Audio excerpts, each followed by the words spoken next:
42 degree centigrade రాష్ట్రంలోనే అత్యధిక ఉష్ణోగ్రత నమోదైనటువంటి నంద్యాలలో ఆ రోజు మధ్యాహ్నం 1 గంట నుంచే వచ్చి కూర్చొని సాయంత్రం 5:40 వరకు ఓపికగా కూర్చొని జగన్మోహన్ రెడ్డి గారి సందేశం విన్నంత వరకు ఉన్న ప్రతి ఒక్క అన్న తమ్ముడికి, అక్క చెల్లమ్మకి, అవ్వాతాతలకి అందరికి కూడా పేరు పేరున నేను ధన్యవాదాలు తెలియజేసుకుంటున్నాను. ఎందుకంటే ఒక సాధారణమైన విషయం కాదు. ఈరోజు బయట ఎండల్లో మధ్యాహ్నం పూట తిరుగుతూ ఉంటే సగటు మానవుడు బయటికి రావాలంటేనే భయపడుతున్నటువంటి పరిస్థితి. అంటే విపరీతమైన ఎండలు, ఎప్పుడు లేనటువంటి విధంగా ఈ సంవత్సరం ఎండలు ఉన్నాయి. మరి అంతటి ఎండల్ని సైతం తట్టుకొని పైన షేడ్ లేకపోయినా సరే, ఓపెన్ ప్లేస్ అయినా సరే, జగనన్న మీద అభిమానంతో, వైఎస్ఆర్ కాంగ్రెస్ పార్టీ మీద అభిమానంతో మీరందరూ కూడా అంత ఓపికగా ఉన్నందుకు, అంతసేపు ఎదురు చూసినందుకు, అక్కడ ఒక చిన్న బస్సు ప్రాబ్లం రావడం వల్ల సీఎం గారు ఇంకొక 40 నిమిషాలు లేట్ అయింది. ఆ ప్రాబ్లం లేకపోయింటే ఇంకొక 40 నిమిషాల ముందే ప్రారంభమయ్యేది. ఒక్క పొద్దులో ఉన్నవాళ్ళు, ఎందుకంటే అందరూ గుర్తుపెట్టుకోవాల్సింది ఏంటంటే ముస్లిమ్స్ కానివ్వండి, క్రిస్టియన్స్ కానివ్వండి, వీరందరూ కూడా గుడ్ ఫ్రైడే తర్వాత ఈస్టర్ సందర్భంగా, అలాగే ముస్లిమ్స్ రంజాన్ మాసం సందర్భంగా ఒక్క పొద్దులో ఉండి, అంటే కనీసం నీళ్ళు కూడా తీసుకోకుండా ఉన్నటువంటి పరిస్థితుల్లో అంతమంది అక్కడ వేచి చూడడం అనేది, అన్ని లక్షల మంది, నిజంగా ఇదొక చారిత్రాత్మకమైన ఘట్టం. నంద్యాల చరిత్రలో ఇటువంటి మీటింగ్ గురించి ప్రజలందరూ కూడా చర్చించుకుంటారు రానున్న రోజుల్లో అని చెప్పడంలో ఎటువంటి సందేహం లేదు. మరి ఈ మీటింగ్ ఇంత భారీగా సక్సెస్ చేసిన ప్రతి ఒక్క వైఎస్ఆర్ కాంగ్రెస్ పార్టీ కుటుంబ సభ్యుడికి, వైఎస్ఆర్ పార్టీ అభిమానులకి, శిల్ప కుటుంబ సభ్యులందరికీ కూడా నా కృతజ్ఞతలు, నా ధన్యవాదాలు తెలియజేసుకుంటున్నాను. ఈరోజు ఆశ్చర్యకరం ఏంటంటే ఎల్లో పార్టీ వాళ్ళు, ఎల్లో మీడియా కావచ్చు, లేకపోతే ఎల్లో పార్టీ నాయకులు నిన్న ఫరూక్ గారు కూడా ప్రెస్ మీట్ పెట్టి సభ అట్టర్ ఫ్లాప్ అయ్యింది అని చెప్పేసి వారు మాట్లాడుతున్నారు. సాక్షి టీవీ వారు జిమ్మిక్కులతో జనాన్ని ఎక్కువగా వచ్చేటట్లు చూపించారు అని చెప్పేసి మాట్లాడుతున్నారు. నాకు ఇప్పటికీ అర్థం కాదు ఏంటంటే లైవ్లో గ్రాఫిక్స్ ఎట్లా చేయగలుగుతారు అనేది, మరి ఎట్లా సాధ్యం అవుతుంది అనేది నాకు ఇంకా ఇప్పటికీ అర్థం కావడం. మొన్నటి వరకు గ్రీన్ మ్యాట్ అని గగ్గోలు పెట్టినారు. ఈరోజు ఆ సభా ప్రాంగణంలో గ్రీన్ మ్యాట్ కూడా తీసేసాం, గ్రే ఉంది, బ్రౌన్ ఉంది, అంతా గ్రీన్ మ్యాట్ల మీద రభస చేస్తున్నారని చెప్పేసి దాని గురించి తీసేస్తే ఈరోజు కొత్తగా గిమ్మిక్కులు చేస్తున్నారు. అంటే ఈ గిమ్మిక్కులు ఇవన్నీ చంద్రబాబు నాయుడు గారి టీంకి అలవాటు, వాళ్ళ పార్టీ నాయకులకి అలవాటు. లేని జనాల్ని ఉన్నట్టుగా చూపించుకుంటూ ఏదో చంద్రబాబు నాయుడికి తండోపతండాలుగా జనాలు వస్తున్నట్టుగా వాళ్ళు భ్రమ కల్పించాలని చెప్పేసి ఒక ప్రయత్నం. నిజంగా జనాలు వచ్చేటువంటి పరిస్థితి చంద్రబాబు నాయుడు గారికి ఉండింటే రాజ్ థియేటర్ సెంటర్లో మీటింగ్ పెట్టుకోవాల్సినటువంటి పరిస్థితి వచ్చేది కాదు. రాజ్ థియేటర్ సెంటర్లో మీటింగ్ పెట్టుకుంటే కూడా జనాలు కరువు అయినటువంటి పరిస్థితి. కనీసం ఆ రోజు 2000 మంది, ఒక మాజీ ముఖ్యమంత్రి వచ్చేసి నంద్యాలలో మీటింగ్ పెడితే 2000 మంది లేనటువంటి పరిస్థితి. తర్వాత నారా లోకేష్ గారు ఇక్కడి నుంచి నంద్యాల మీదుగా పోయినారు, యువగలం అని చెప్పి పెట్టినారు. ఆ రోజు పరిస్థితి కూడా అంతకంటే దారుణంగా ఉంది. అంటే ఇక్కడ కనీసం ఒక గ్రౌండ్లో ఒక బహిరంగ సభలాగా ఏర్పాటు చేసుకునే పరిస్థితుల్లో ఎట్లాగూ తెలుగుదేశం నాయకులు లేరు. కానీ కనీసం రోడ్డు మీద పెడితే కూడా రోడ్డును కూడా నింపుకోలేనటువంటి పరిస్థితి. ఈరోజు వాళ్ళు జగన్మోహన్ రెడ్డి గారి గురించి మాట్లాడుతుంటే నిజంగా చాలా ఆశ్చర్యంగా ఉంది. ఎందుకంటే నేను ఆ రోజు జగన్మోహన్ రెడ్డి గారితో పాటు కోడుమూరు వరకు వెళ్ళి రావడం జరిగింది. రాత్రి 11:30కి ఆయన కోడుమూరులో ఆయన టెంట్లోకి మేము రీచ్ అవ్వడం జరిగింది. రాత్రి 10 గంటలకి 11 గంటలకి ఊర్లలో ఆడవాళ్ళు బయట ఉండేసి వేచి చూసి ఆయన కోసం నిలబడడం కానివ్వండి, పిల్లలు కానివ్వండి, అక్కడ ఉన్న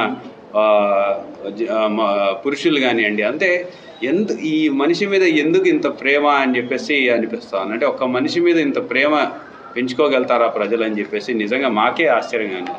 సో ఎందుకంటే ఆయన చేసినటువంటి పనుల వల్ల ఈరోజు శాశ్వతమైన ఒక జగన్మోహన్ రెడ్డి గారు అనేది ప్రజల గుండెల్లో ఒక శాశ్వతమైన స్థానం సంపాదించుకున్నారని చెప్పడంలో ఎటువంటి సందేహం లేదు. మరి అందుకనే ఎక్కడికి పోయినా సరే ఈరోజు సిద్ధం సభలు పెడితే జనాలు కావచ్చు, లేకపోతే రోడ్ షోలు చేస్తే జనాలు కావచ్చు, లేకపోతే మేమంతా సిద్ధం సభలు పెడితే జనాలు కావచ్చు, ఈ రకంగా ఇన్ని సభలు పెట్టినటువంటి నాయకుడు ఎక్కడా కూడా లేడు. ఇన్ని లక్షల మంది ఆయనను చూడడానికి రావడం అనేది కూడా చరిత్రలో జరగలేదు. ఇది ఒక చరిత్ర. దీన్ని ఎవరు కూడా తిరగరాయలేరు. తిరగరాస్తే మళ్ళీ జగన్మోహన్ రెడ్డి గారే తిరగరాయాలనే విషయాన్ని కూడా చాలా స్పష్టంగా చెప్పదలుచుకున్నాను.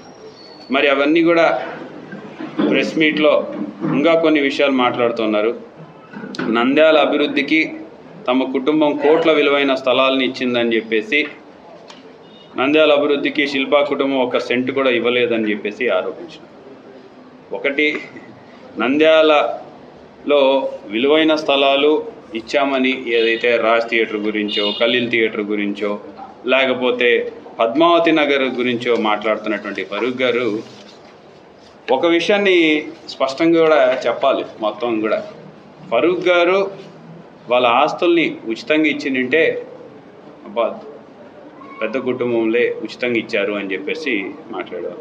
కానీ ఫరూక్ గారు ఇచ్చినటువంటి రాజ్ థియేటర్కి వారు దాదాపు 1,42,02,990 రూపాయలు తీసుకోవడం జరిగింది. అంటే డబ్బులు తీసుకోవాలి అంటే ఇదే మార్కెట్లో లిటరల్గా వాస్తవంగా చెప్పాలంటే టీడీఆర్ బాండ్లు మాత్రమే ఇచ్చేటువంటి పరిస్థితికి పూర్తిగా భిన్నంగా బై ఎలక్షన్లు వచ్చాయని ఒకే ఒక ఆలోచనతోటి ఆ రోజు టీడీఆర్ రూపంలో కాకుండా క్యాష్ రూపంలో ఇచ్చినటువంటి పరిస్థితి. ఎందుకంటే సాధారణంగా ప్రభుత్వాలు క్యాష్ రూపంలో ఇవ్వడం మానేసాయి.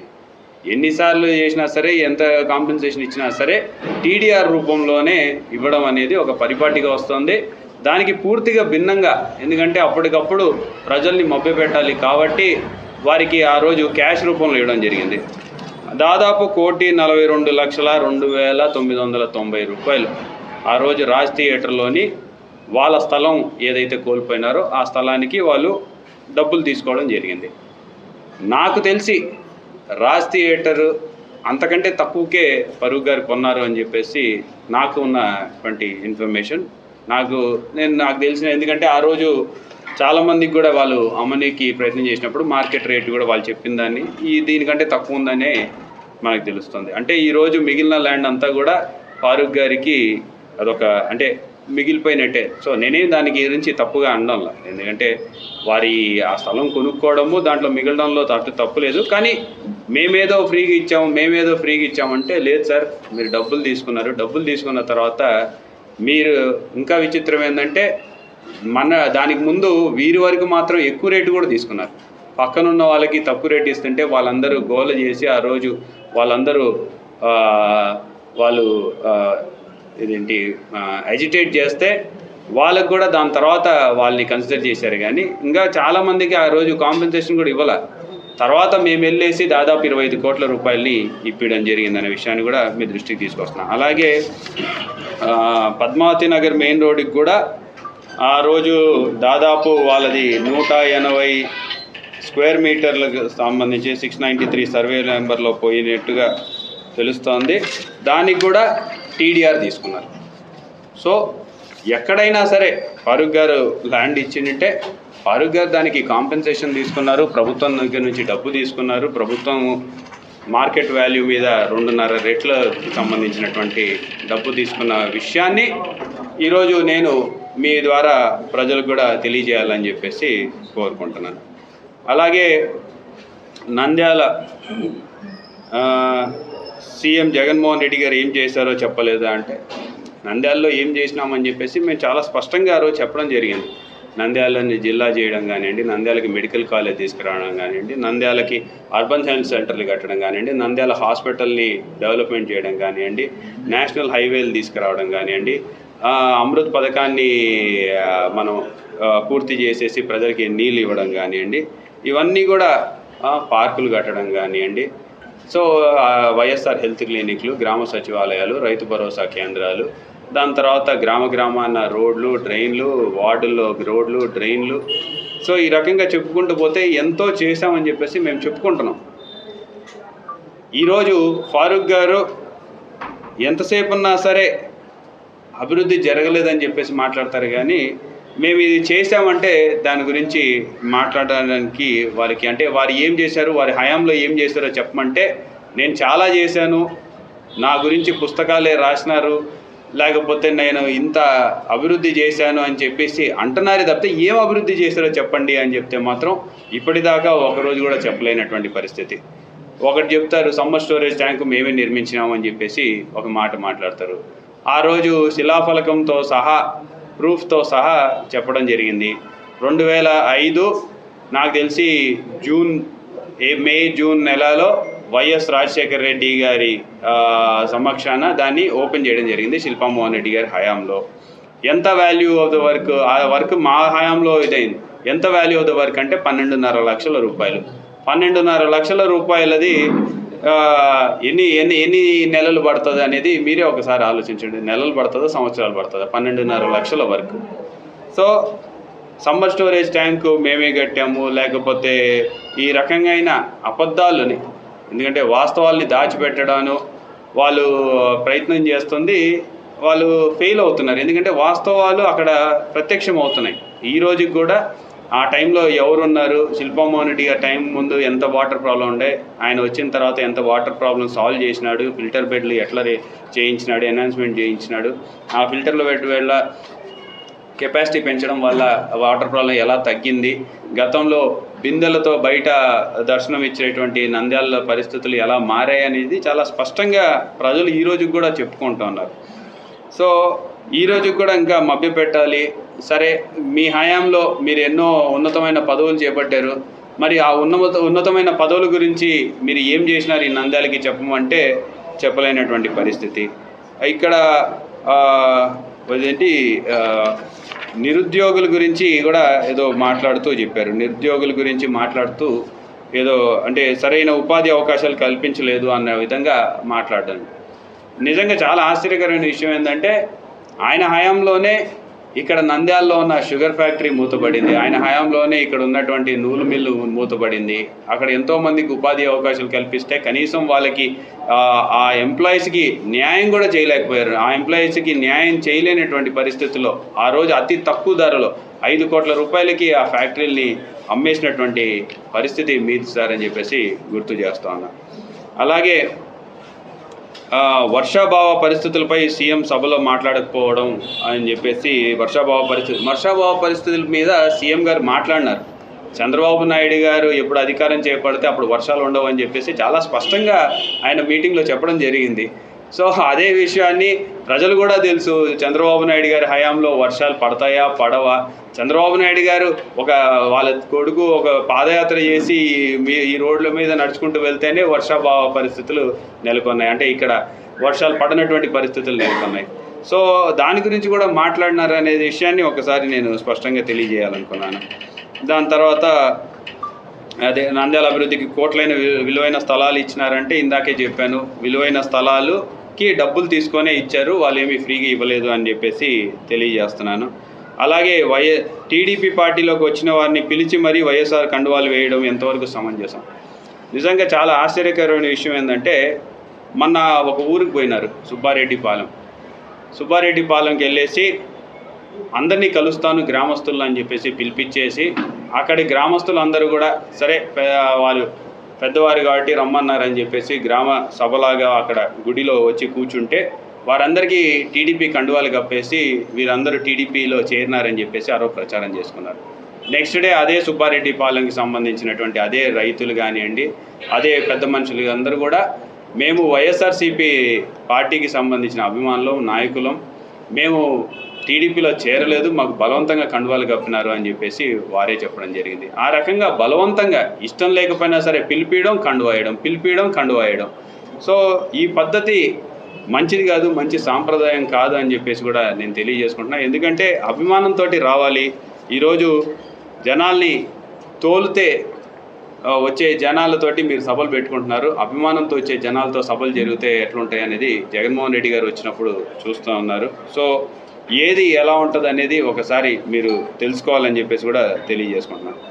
అలాగే స్ట్రైట్ ఫార్వర్డ్ రాజకీయ నాయకుడిని ఎక్కడ కాంప్రమైజ్ కాను, ఓడితే ఓడిపోతా, కానీ అంటే స్ట్రైట్ ఫార్వర్డ్ రాజకీయాలు చేయాలనుకుంటున్నప్పుడు నాకు తెలిసి పొత్తు టీడీపీ, బీజేపీ అండ్ జనసేన మధ్యలో ఉంది. కానీ నంద్యాలలో మాత్రం టీడీపీ, జనసేన ఒక లోగోస్ లేకపోతే వాళ్ళ పార్టీ సింబల్లే కనపడుతున్నాయి, కానీ బీజేపీ సింబల్ వేసుకోలేనటువంటి పరిస్థితి. మరి స్ట్రైట్ ఫార్వర్డ్ రాజకీయ నాయకులు, స్ట్రైట్ ఫార్వర్డ్గా అన్నీ చెప్పగలిగినటువంటి వ్యక్తులు మరి స్ట్రైట్ ఫార్వర్డ్గా ఎందుకు ఆ కండువా వేసుకోలేకపోతున్నారు? ఎందుకు పొత్తులో ఉన్నామని చెప్పుకోలేకపోతున్నారు? ఎందుకు కనీసం మీ బ్యానర్ల మీద కానివ్వండి, లేకపోతే మీ సోషల్ మీడియా మీద కానివ్వండి, కనీసం వాళ్ళ ఫోటోలు కానీ లేకపోతే వాళ్ళ పార్టీ సింబల్ కూడా ఎందుకు పెట్టుకోలేకపోతున్నారు? అంటే స్ట్రైట్ ఫార్వర్డ్గా ఉండాలనుకున్నప్పుడు ఆ విషయం కూడా స్పష్టం చేయాల్సిన అవసరం ఉంది అని చెప్పి తెలియజేసుకుంటున్నాం. సో ఇంకా రాజ్ థియేటర్, కల్లిల్ థియేటరు, ఈ స్థలాలన్నీ కూడా శిల్పాన్ని ఇచ్చాడంటే నిజంగా మాకు స్థలాలు లేవు, మేమేమి నవాబులం కాదు, మేమేదో ఒక చిన్న వ్యవసాయ కుటుంబం నుంచి వచ్చేసి ఊరవతల ఆ రోజుల్లో ఇలానే చాలామంది మీలాంటి వాళ్ళ వల్లనే ఆ రోజు ఒక మంచి పని చేశారు మాకు కూడా. వీడు బయటోడు అంటే మేము ఇక్కడ పొలాలు కొనుక్కున్నాం. సో ఆ పొలాలు ఈరోజు రైతు నగరంలో కొనుక్కున్నాం కాబట్టి మాకు కూడా మంచి జరిగిందని మేము భావిస్తున్నాం. ఊర్లో పొలాలు లేవు కాబట్టి మేము ఇవ్వలేకపోయినాం. ఊర్లో పొలాలు ఉంటే మేము కూడా ఖచ్చితంగా ఇచ్చేవాళ్ళం. మీలాగే మాకు కూడా అక్కడ రైతు నగరంలో హైవేలో మేము కూడా మా ల్యాండ్స్లో కూడా పోయింది. మా ల్యాండ్లో కూడా దాదాపు 7 ఎకరాలు పోగొట్టుకున్న వాళ్ళమే. సో దానికి మేము చెప్తున్నాం కదా, దానికి ఆ రోజు నేషనల్ హైవే వాళ్ళు 7 లక్షల రూపాయలు ఎంతో కాంపెన్సేషన్ ఇచ్చినారు. 7 లక్షల రూపాయలు ఆ రోజు కోట్ల రూపాయలు వాల్యూ ఉన్న ల్యాండే అది కూడా. కానీ 7 లక్షల రూపాయలే ఆ రోజు. 7 లక్షల రూపాయలు ఇంకా తక్కువ అనుకుంటా, ఐ థింక్ 7 ఎకరాలకి కలిసి అంతా కలిపి 20 లక్షల రూపాయలు ఎంతో వచ్చినట్టు గుర్తు. సో మేము ఒకసారి దాన్ని కూడా స్పష్టంగా చెప్పాలనుకుంటున్నా. కరోనా సమయంలో ఫరూక్ గారు ఏం చేశారో ప్రజలకి తెలుసు.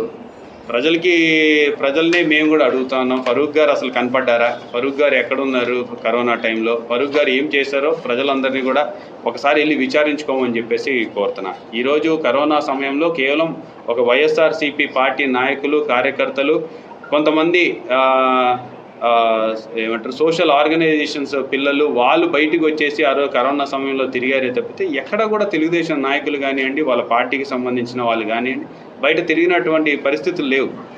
కానీ అది ప్రజలే మాట్లాడుకుంటున్నారు. నేను మళ్ళీ కొత్తగా స్పష్టం చేయాల్సినటువంటి అవసరం లేదని చెప్పేసి నేను భావిస్తూ ఉన్నా. సో ఈరోజు మెడికల్ కాలేజ్ రావడం కూడా నా ద్వారానే జరిగిందని చెప్పడం అనేది నిజంగా చాలా ఆశ్చర్యకరమైన విషయం.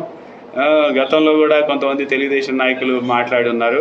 మరి మెడికల్ కాలేజీ 2023లో మెడికల్ కాలేజీ రావడానికి ఎప్పుడో 2000లోనే అంటే లాస్ట్లో అధికారంలో ఉన్నటువంటి ఫరూక్ గారు ఎలా సాధించారు అనేది ఒకసారి మరి వారే చెప్పాలి. ఎందుకంటే ఈరోజు మెడికల్ కాలేజీకి అడ్డుపడింది ఎవరనేది స్పష్టంగా తెలుసు. తెలుగుదేశం నాయకులు కోర్టుకి వెళ్ళి కేసులు వేయించి ఈరోజు మెడికల్ కాలేజ్ రాకుండా చేయాలని చెప్పేసి ప్రయత్నం చేసిన విషయం కూడా ప్రజలందరూ కూడా చూశారు. మెడికల్ కాలేజే కాదు, పేదలకు ఇళ్ళ పట్టాలు ఇస్తుంటే కూడా ఇక్కడ నంద్యాలలో కోర్టు కేసులు వేసి దానిలో కూడా ఇవ్వనీయకుండా చేసినటువంటి పరిస్థితి నంద్యాలలో చూశారు. ఇక్కడే కాదు, గతంలో కూడా బొగ్గులైన ప్రాంత వాసులకి పట్టాలు ఇస్తూ ఉంటే దాని మీద కూడా కోర్టుకి ఎవరు వేశారని చెప్పేసి నేను చెప్పడం కాదు, ఈ మధ్య కాలంలోనే మీరు వెళ్ళినప్పుడే మీ ముందే స్వయంగా ఒక మహిళ ఆ రోజు చెప్పింది, ఫారూక్ గారే ఆ రోజు కోర్టు కేసులు వేసి ఆపారని చెప్పేసి. సో ఎవరు కోర్టు కేసులు వేస్తున్నారు, ఎవరు ప్రజలకి మంచి చేస్తున్నారు అనేది కూడా చాలా స్పష్టంగా ప్రజలు గమనిస్తూ ఉన్నారు. అలాగే శిల్పా సహకార్ లాంటి వాటి కోసం రూములు ఆక్రమించలేదు సార్. రూములు రెంట్కి తీసుకున్నాం, రెంట్ కడుతూ ఉన్నాం ప్రతి సంవత్సరం. అండ్ లీజ్ డీడ్కి అగ్రిమెంట్ ప్రకారం మేము ఎన్హాన్స్మెంట్ కట్టాల్సి ఉంటే ఎన్హాన్స్మెంట్ కూడా చేసేసి ఎవ్రీ మంత్ పద్ధతి ప్రకారం ఏదైతే గవర్నమెంట్ తోటి మేము లీజ్ డీడ్ చేయించుకున్నామో ఈ ప్రభుత్వంలోనే కాదు, కాంగ్రెస్ ప్రభుత్వం నుంచి తెలుగుదేశం ప్రభుత్వంలో కట్టినాము, తెలుగుదేశం ప్రభుత్వంలో 5 సంవత్సరాలు కట్టాము, తర్వాత వైసీపీ ప్రభుత్వంలో కూడా కడుతూ ఉన్నాం. సో అంటే మేము కానీ తప్పు చేసినంటే తెలుగుదేశం ప్రభుత్వంలోనే లాక్కుండేవాళ్ళు. మేము ఏ తప్పు చేయలేదు కాబట్టి, ఏ తప్పు దొరకలేదు కాబట్టి ఆ రోజు మీరు 2 సంవత్సరాలు అధికారంలో ఉన్నా సరే దానిని వాపసు తీసుకోలేకపోయారనే విషయాన్ని కూడా మీకు గుర్తు చేస్తున్నా. ఎప్పుడో 1985లోనో 89లోనో ఆ రూములు కడితే 2010 వరకు కనీసం దాన్ని ఆక్యుపై చేయించలేకపోయారు. కనీసం దాని మీద రెంట్ సంపాదించి ఆ మార్కెట్ని అభివృద్ధి చేయాలని ఒక ఆలోచన మీరు చేయలేకపోయారు. 2010 వరకు కూడా నిరుపయోగంగా ఉన్నటువంటి ఆ మార్కెట్ యార్డ్ స్థలాలని మేము తీసుకొని దాన్ని రెనోవేట్ చేసి దాన్ని స్ట్రెంథెన్ చేసి దానికి రెంట్ కట్టి ఈరోజు మళ్ళీ పేద ప్రజలకే మంచి చేస్తున్నాం, కానీ ఎక్కడ కూడా వ్యాపారం కోసం వాడుకోవడం లేదు అనే విషయాన్ని కూడా మీకు తెలియజేయాలనుకుంటున్నా. అక్కడ మీరు వెళ్ళినా సరే ఈరోజు 10% డిస్కౌంట్ వస్తుంది. దాన్ని కూడా ఏదో తక్కువ చేసి మాట్లాడినారు. నేను అది కూడా చెప్తా ఉన్నా, మీకు సొంత స్థలాలు ఉన్నాయి, మీరు కూడా ఒక సూపర్ మార్కెట్ పెట్టండి. 10% కాదు 20% ఇవ్వమని చెప్పేసి నేను కోరుతున్నా. పేదలకి మంచి జరిగితే మాకు కావాల్సింది అదే. సో పేదలకి మంచి చేయమని చెప్పేసి మేము మిమ్మల్ని కూడా విజ్ఞప్తి చేస్తున్నాం. అలాగే ఫారూక్ గారు చేసిన పనులకు ఒక పుస్తకాన్ని అప్పట్లోనే అధికారులు రూపొందించారని, మరి మేమైతే చదవలేదు. ఆ పుస్తకం కూడా ఒకసారి చూపిస్తే బాగుంటుందని చెప్పేసి కూడా తెలియజేసుకుంటున్నా. ఎన్నో శాశ్వత పనులు చేశాను అని ప్రజలకి తెలుసు అన్నారు. ప్రజలకి తెలియదు కాబట్టే అడుగుతాను. ఈరోజు మున్సిపల్ శాఖ మంత్రిగా పనిచేసినప్పుడు కనీసం నందమూరి నగర్ని, వైఎస్ నగర్ని మున్సిపాలిటీలో కూడా చేర్పిలేదనే విషయాన్ని కూడా ఈ సందర్భంగా గుర్తు చేస్తున్నాను. ఈ మధ్య కాలంలోనే శిల్పానగర్కి సంబంధించినటువంటి మహిళలందరూ కూడా మీడియా సాక్ష్యంగానే చెప్పారు. ఆ రోజు మేము అక్కడ పందులు, పశువులు తిరుగుతున్నటువంటి ప్రదేశంలో పట్టాలు ఇవ్వండి సార్ అని చెప్పేసి అప్పటి మున్సిపల్ శాఖ మంత్రి దగ్గరికి వెళ్ళేసి అర్జిస్తే వాళ్ళకి పట్టాలు కూడా ఇవ్వలేదు, శిల్పమోహన్ రెడ్డి గారు వచ్చిన తర్వాత ఇచ్చారు అని చెప్పేసి కూడా చెప్పడం జరిగింది. ఆ విషయం కూడా ఈ సందర్భంగా తెలియజేయాలనుకుంటున్నాను. అలాగే శిల్పా కుటుంబం తన వ్యాపారాల కోసం పాండురంగాపురం ప్రాంతాన్ని వాడుకుంటున్నారు అని చెప్పేసి మాట్లాడారు. పాండురంగాపురం అదొక బిజినెస్ ఎంటిటీ. మా చిన్నాన్నగారు అక్కడ వెంచర్ వేస్తున్నారు. ఆ వెంచర్లో అక్కడి రైతులు కూడా భాగస్వాములు ఉన్నారు. ఆ వెంచర్లో చాలా మటుకు ల్యాండ్ డెవలప్మెంట్ మీద తీసుకున్నది. డెవలప్మెంట్ మీద రైతులకి దాదాపు ఐ థింక్ మరి కరెక్ట్ పర్సంటేజ్ తెలియదు, కానీ రైతులకి ఎక్కువ పర్సంటేజ్ ఉంది, మా చిన్నాన్నకే తక్కువ పర్సంటేజ్ ఉంది. అంటే ఇన్ఫ్యాక్ట్ చెప్పాలనుకుంటే రైతులకే ఎక్కువ ల్యాండ్ అక్కడ ఉంది. సో వాళ్ళ భూమి వాళ్ళు ఒక రియల్ ఎస్టేట్ కంపెనీకి డెవలప్మెంట్కి ఇచ్చారు. సో ఈరోజు మీరు కూడా మీ యొక్క భూముల్ని ఇంకొక రియల్ ఎస్టేట్ వ్యాపారికి ఈ మధ్యకాలంలోనే అమ్మడం కూడా జరిగింది. సో మీ భూములేమో ఒక రియల్ ఎస్టేట్ వ్యాపారికి అమ్మచ్చు, మా అక్కడ రైతులేమో ఒక రియల్ ఎస్టేట్ సంస్థకి డెవలప్మెంట్కి ఇస్తే మరి తప్పు ఎట్లా అవుతుందో నాకు అర్థం కాల.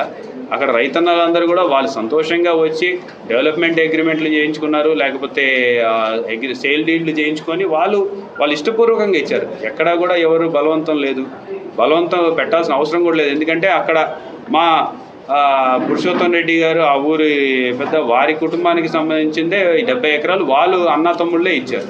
సో ఎక్కడ కూడా దాంట్లో తప్పు పట్టడానికి ఏమి దొరక్క ఏదో ఒకటి చెప్పాలనే ఉద్దేశంతో చెప్తున్నట్టుగా కనపడుతుంది. సో ఏదైనా ఉంటే మీరు బయట పెట్టాలి, అంతేగాని ఊరికే లేనిపోని అబద్ధాలు చెప్పడం మానుకోవాలని చెప్పేసి కూడా నేను తెలియజేసుకుంటున్నా.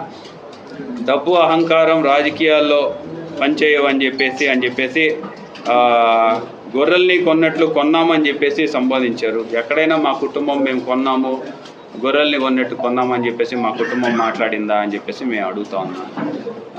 మేము ఏ రోజు కూడా మేము అహంకారంగా వ్యవహరించినంటే మేము 4 సార్లు 20 సంవత్సరాల్లో 15 సంవత్సరాల పాటు మా కుటుంబానికే అధికారం, అవకాశాన్ని కల్పించండి వాళ్ళు కాదు ప్రజలు.